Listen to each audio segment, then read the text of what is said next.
I'm your host, Lewis Whitley, and welcome to the opening night of Theater in the Rounds. Today, we're discussing CanStage's recent adaptation of The Seagull, directed by Chris Abraham. The play takes place in the Russian countryside at the end of the 19th century, where everyone is in search of happiness, whether that be from love or success. But ultimately, no one finds romance at the end. Kev, thoughts on this? Relationships? I was confused the entire time. I was watching the play, trying to figure out who loved who was with who had an affair with who, and I got lost throughout the entire production. Kevin. If you'd been paying attention, it wasn't all that complicated. Masha did love Konstantin, but she marries Medvedenko, who unrequitedly loves her. Konstantin loves Nina, but she's in love with Trigorin, who loves her, but is in a complicated relationship with Arkadina, who is actually Konstantin's mother. Separate from this interesting love polygon is Polina, Masha's mother, who is married to Shimreyev, but is having an affair with Dorn, who is, in turn, having affairs with many women. So you see? Easy peasy. Right. Kevin, you gotta back up that claim. Elizabeth, points to you. Alright, now that we're done that first section, let's get into the real conversation. Let's talk about actors, their performances, their interpretations. Were they effective? Did things work? Did they make us laugh, cry? Thoughts? Floor's yours. Well, I'd like to begin by discussing Masha, played by Bahia Watson. I felt that Watson's acting style was far too contemporary for the rest of her cast. She stood out, and not in a good way. I completely agree. Because the adaptation was done as a naturalistic play, this choice of contemporary clothes, hair, and acting style felt so out of place within this 19th century Russian surrounding. Particularly when Masha interacted with Medvedenko, her husband. He was played by Gregory Prest, and his portrayal on top of the costume felt so naturalistic that he fit within the piece beautifully. I'm going to have to disagree with the point on Masha. Since the play's content is so heavy, Masha's childlike acting, I find, lightened the mood. But she played so young and whiny. The character went through some major changes, but the acting stayed the same. Looks like Elizabeth is running the board right now, folks.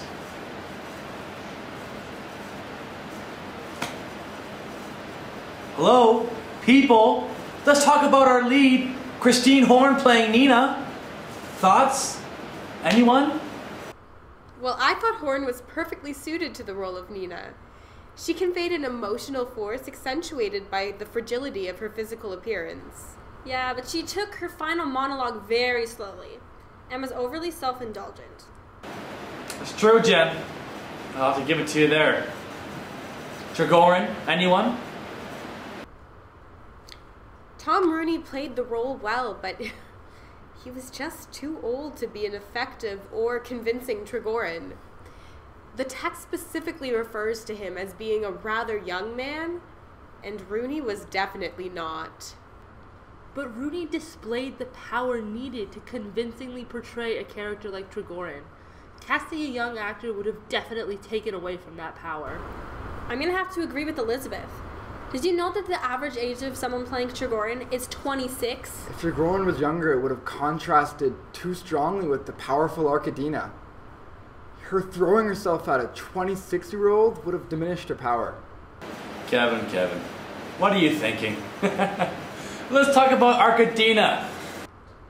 Yana McIntosh played a wonderful Arkadina. There was no denying that this woman was a force to be reckoned with. It made her moments of weakness that much more powerful. She was elegant and had the ability to compellingly connect with all the other actors. That being said, there was some colorblind casting that really disrupted the realism of the show. But the visual contrast between Nina and Arkadina emphasized the struggle over Trigorin between them. It also made the moment where they stared at each other in silence from across the stage quite striking. I agree, the colorblind casting worked very well. They didn't explain anything and they didn't need to. From the very beginning, you could tell they were straying from realism. Look at the set. It wasn't realist, but it was beautiful. Wow, Kevin, that actually makes sense. Wicked job. Now let's move to the set.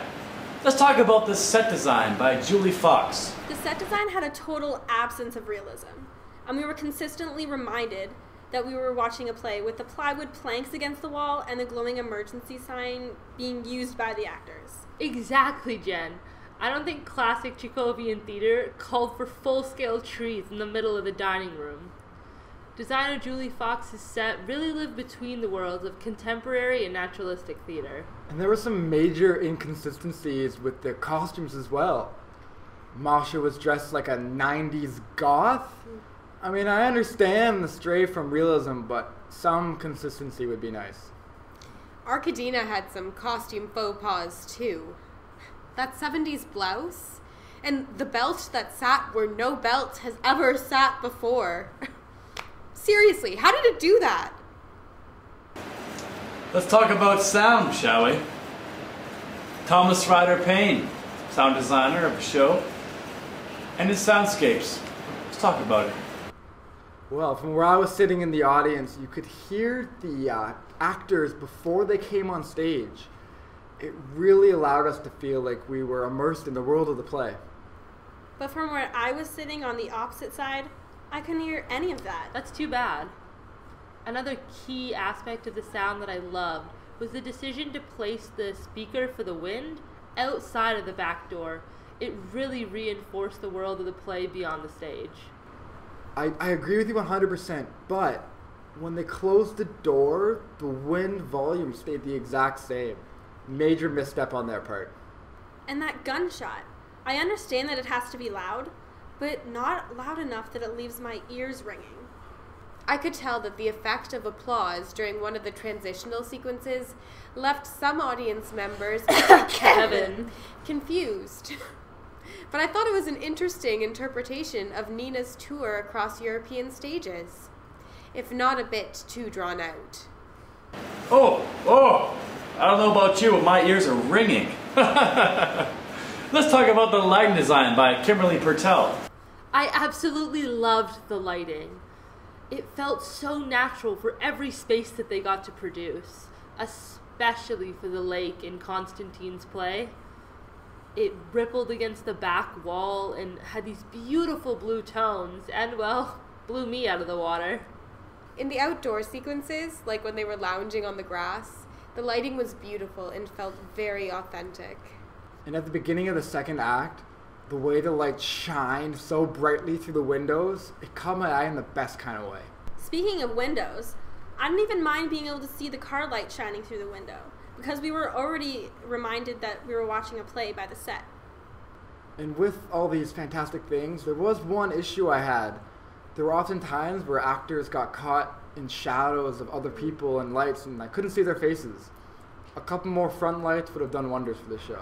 Also, to break the realistic ignorance of the play's final moment for an effect as cliche as blowing out all of the candles at once seemed inconsistent with the high quality of the rest of the lighting.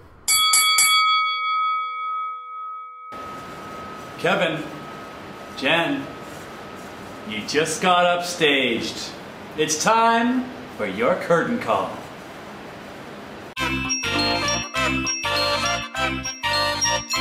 And now, the moment you've all been waiting for, the bonus round.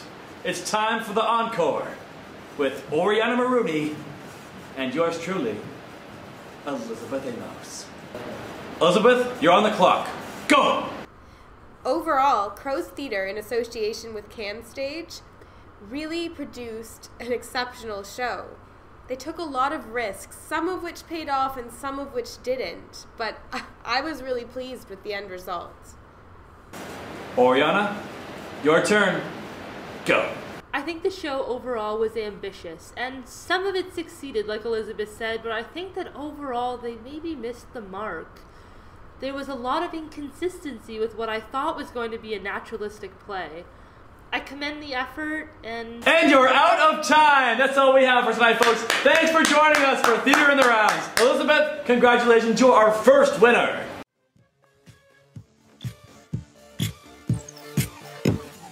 critical, critical. We wanna get critical. Let's get analytical. Let us hear your dialogue. And those monologues, let us hear your dialogue. Critical, critical. We wanna get critical. We won't get hypocritical. Let us hear your dialogue. And those monologues, let us hear your dialogue.